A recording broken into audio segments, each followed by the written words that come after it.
Say, I am the greatest. Look at us, mama, we made it. I'm going in like I'm bathing. Yeah, they had a buzz, but we shaved it. They got me feeling like some gauges, cause I'm in the air with it, baby. Had to get away from being basic and work hard on a regular basis.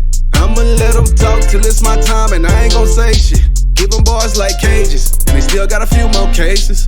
You can unplug from the matrix, then open your mind a little and see that it's fucking funny like a condom riddle. Ladies and gentlemen, welcome back to another episode. This is Talking Riches. I'm here today with Carlo Francisco, currently working on towards breaking into the majors. Thank you so much for coming on the show. Thanks so much, Ron. Good to be here, man. So, Carlos, on the show, man, we like to talk about the blueprint. We like to talk about your foundation, who raised you, how you got here today. So let's start with your family foundation. So, came from a small town called Yonkers, New York, and it's been a blessing just learning how the city works and being around all the influential people I've been around. It's funny, before baseball, I was a tennis player, and growing up, I always wanted to be like the next Pete Sampras, but money was a little tight, you know, growing up, and we tried our best as a family to make sure that we was always active and stuff. So my father was always the one to support my dream and make sure that I was always at these programs, whether we were free or, you know, trying out these really expensive spots and finding out later that it would be too expensive to play. So we ended up taking advantage of Sunday League Saturday. So during the weekend we would play in this free program in Mount Vernon, and I mentally capped down the line 10 years, you know, playing tennis. And I only could go so far with the certain amount of funding we had. So yeah, I played tennis for a long time, and it was tennis and baseball. I played baseball at 9 years old, and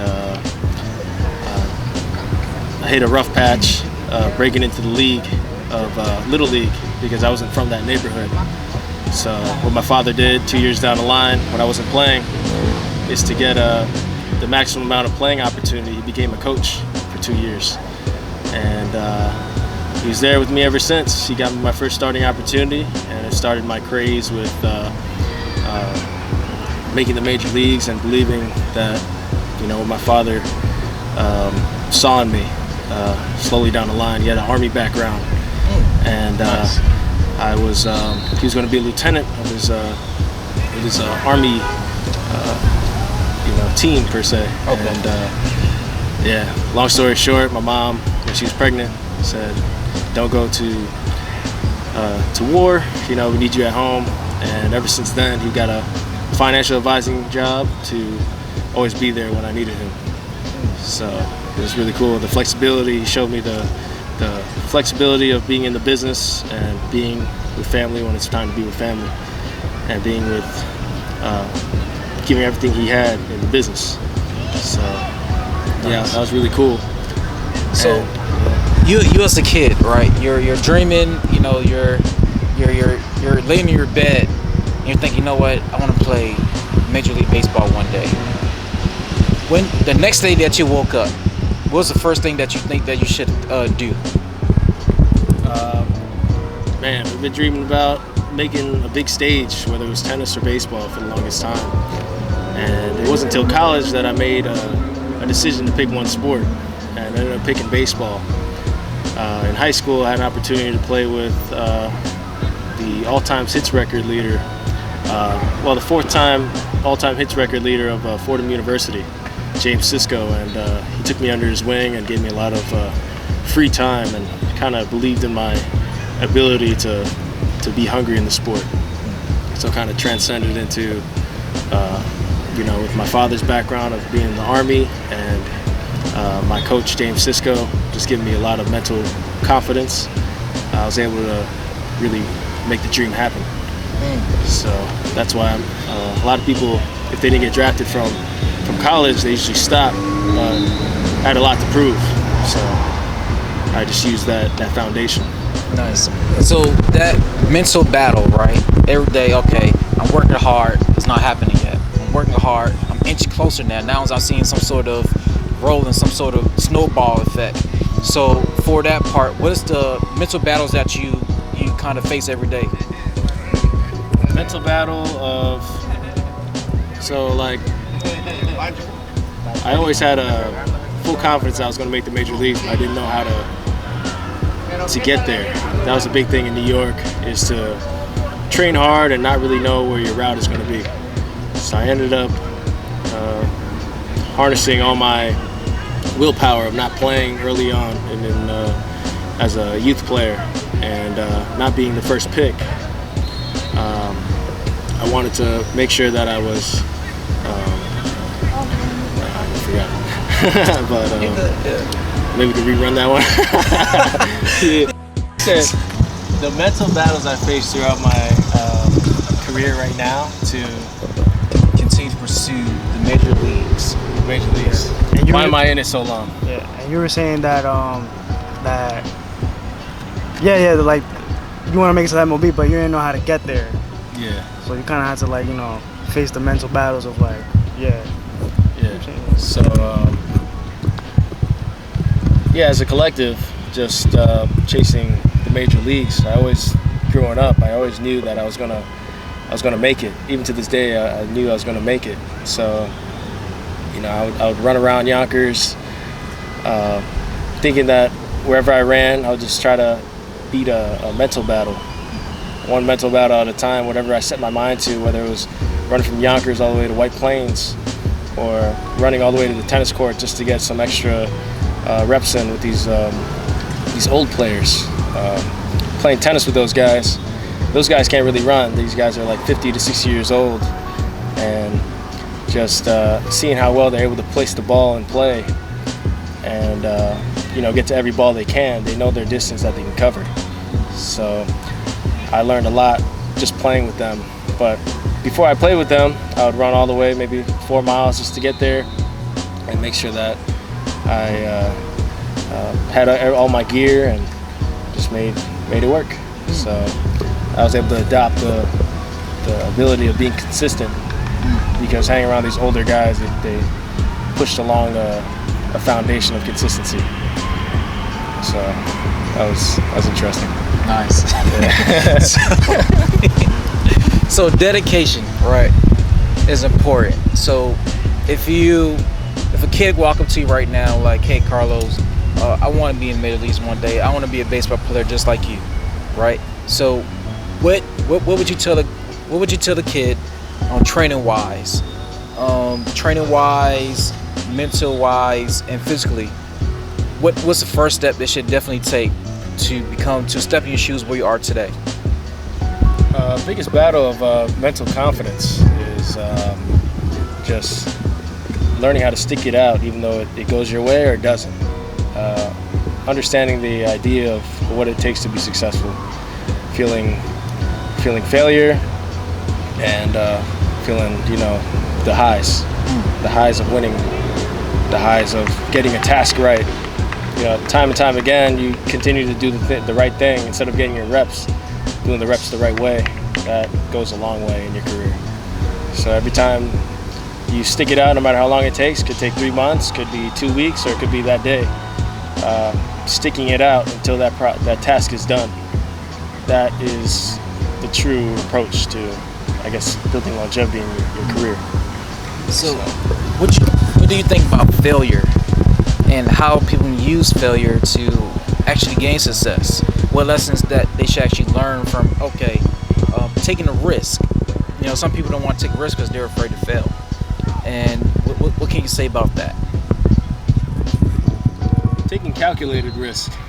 You don't know how to take calculated risk until you went all the way. And just putting yourself out there, always putting yourself under pressure, controlled pressure, because you know what you signed up for. Just having a reference of time and time again, that definitely translates into that result of being successful. So handling failure is a big part of the game, and also handling success and not getting too ahead of yourself that you made it already. Just constantly working on your craft. Nice. So when was your first home run as a kid, and high school level, and also at the college level too as well? Home runs. I was always a small guy. I developed late. I always had a big heart just from my foundation of hanging with my father and my mother as well. Just having the influence of both. And back in Little League, my father had to become the coach for me to get playing time. I started to get better just simply playing. So I ended up joining the home run derby when I was 13 years old, and I ended up winning the home run derby. So that was pretty cool. All these kids getting private lessons and all that stuff, and my father and I would just practice for free and spend time together, maybe 3-4 hours a day, just working on contacting the ball, and it translated into winning the home run derby. So that was really cool. High school, freshman year I didn't play. Sophomore year I didn't play. So the first time I played in junior year, I was a nobody. And usually juniors and seniors are looking for places in college to play. So I ended up not getting signed anywhere, or I was a full walk-on in college. But in high school, I think my first week, I hit my second at bat, I hit a home run, and I was the first guy to hit a home run in my team. And, oh wow! What college? This was in high school. Oh, this was in high school, yeah. Gotcha, So gotcha. I got a really late start. Freshman, sophomore year didn't play. Junior year, I had the opportunity to play, and that was the first time that I kind of broke away from tennis. I played varsity tennis in 7th grade. Oh wow! 7th, 8th, 9th grade. Didn't play anywhere sophomore year, and junior year I picked up on baseball. Didn't play tennis, and it was a crazy experience. The amount of love from the team and respect, from looking like a tryhard because I really wanted to play. I wasn't the first guy to play for the first 3 games of high school, and I was able to hit a home run. So that was a big deal. Nice. College is a whole different story. Freshman year, got on a walk-on team in upstate New York. Went to Ithaca College, and I was actually going to quit baseball after that season. Had the worst academic performance, and I guess the first time away from home, just building my foundation as a student and a person. So I got exposed to a lot of different cultures and a lot of different people from all over the country. And it's a huge college. Funny thing, my father went to the same college, and we both thought it would be a great idea. But I guess I got overwhelmed and lost my goals. And I guess learning the process to build myself. So my family and I discovered that I was a late blooming flower. And I took that reference. And it's funny that the same coach from high school that gave me free training, believed in my ability, he provided free training and also reached out to me right after that college season. And he was like, show up for the summer season. If you want to quit baseball, it's all right. If, just show up though, because I think you can really help my team, and you're one of my first guys to play. And ended up batting 500 that summer with 2 home runs, and played a lot of guys that were going to go to Division I college. So that gave me motivation to chase this new college I went to, Westchester Community College. I was going to be one of the starters there. And that season, that fall, I made the team against 80 guys in a tryout. Oh, wow. It was really cool. First time I felt validated in my career that I'm worthy of sticking around these really high-level players. So I was a JUCO D2, and that year they won the championship. But I wasn't a part of it. I actually cut back. In the fall, I got recruited with the same guy who recruited me to the summer league to save my baseball career. And that was a great opportunity to have a stepping stone. He promised me starting time and anticipated me to be captain of the team. And that later led to an all-time hits record that I own now in Lehman College. So. Oh wow. Yeah. So you're a record breaker. So yeah, that's dope. Yeah, I never was on a record breaker. All right, nice. So, what are some words of wisdom that you can say that you use every day to keep yourself motivated? And if someone needs to reach out to you as a big brother, as a mentor in the baseball world, navigating, how can they reach out to you? So, some words of wisdom. I would say respect the game as much as you respect your life. So all the little nuances of the game, really adopt and take your time to learn every little bit. Don't miss any pitch. Always look at the pitch. Always know what's going on. See who's the best players on the field. And also always have belief in yourself, even if it doesn't go your way. Be the best, and always work the hardest in the room. And things will translate into playing opportunity, and also a lot of buddies. Over time, they respect your grind. One of the things that I really saw that's a big difference is a lot of people that respect that I stayed in the sport, and they wish they stayed themselves, and they just couldn't find the route. But they admire my willpower and staying around. So it's really it's special just to be the guy that a lot of people look up to in Westchester County. And where can someone reach out to you? And people can reach out on my Instagram. I take a lot of pride in opening up my connections and making sure that everybody gets all the information they need, whether it's free or if they wanted to invest in my time. I have a great team around me, so I'm willing to share the people on my team. One of the biggest guys on my team, this guy Mike Ramos, he's a huge guy and keeping me very focused in my game. And we adopt a lot of principles and work things out, and just speaking ideas and helping them come to fruition. We're always working every day. You gotta always you can't do this journey alone. And this journey is a lot tougher alone than having a trusted crew. If you don't find that crew right away, you'll find that one person that you can mac with and come up with the great ideas. So have those people that believe in you around you at all costs. Nice. Well, I appreciate you, dog. Now we about to get some B-roll, some baseball action. You know what I'm saying? And yeah, we about to make it happen, dog. Appreciate you. Thanks so much. Oh yeah. Yeah, that's good.